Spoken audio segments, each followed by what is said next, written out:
নমস্কার। আজ আমি পাবদা মাছের কারি রেসিপি আপনাদের সঙ্গে শেয়ার করছি। শিলে মশলা থেতো করে আজকের পাবদা মাছের কারি তৈরি করেছি। খেতে অপূর্ব হয়েছিল। থেতো করা মশলা দিয়ে এই রকম পাবদা মাছের কারি খেতে অপূর্ব লাগে। অবশ্যই রেসিপি ট্রাই করবেন। প্রথমেই কড়াইতে পরিমাণ মতো সরষের তেল অ্যাড করে তেলের ওপর সামান্য একটু পরিমাণ লবণ ছড়িয়ে দেখুন তেল পুরো কড়াইতে স্প্রেড করে নিচ্ছি। এরপর একে একে মাছ ভেজে নিচ্ছি। লবণ তেলে অ্যাড করার কারণে মাছ ভাজার সময় কড়াইতে লেগে যাওয়ার সম্ভাবনা থাকে না।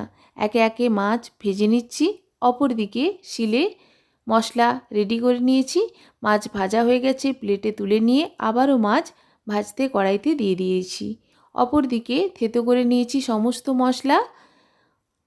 মাছ ভাজা তেলের সঙ্গে সামান্য একটু পরিমাণ তেল অ্যাড করে থেতো করা সমস্ত মশলা দিয়ে দিচ্ছি। পরিমাণ মতো লবণ অ্যাড করে মশলাকে খুব ভালো করে ভেজে নিচ্ছি।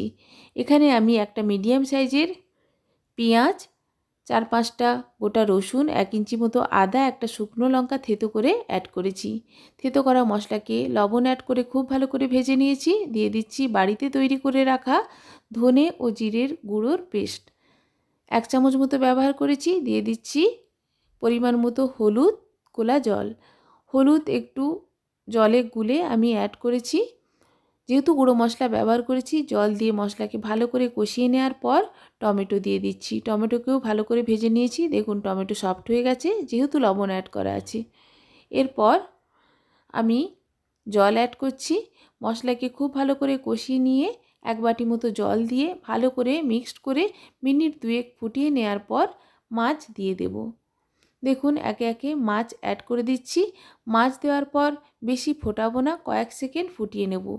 বেশি ফুটিয়ে নিলে মাছ নরম হয়ে গেলে খেতে ভালো লাগবে না। এমনিতেই পাবদা মাছ অনেকটাই নরম হয়, সে কারণে কয়েক সেকেন্ড ফুটিয়ে নেব। হালকা হাতে দেখুন নাড়াচাড়া করে দিচ্ছি।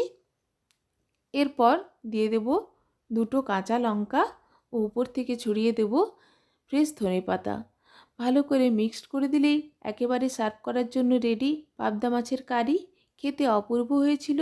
অবশ্যই রেসিপি ট্রাই করবেন।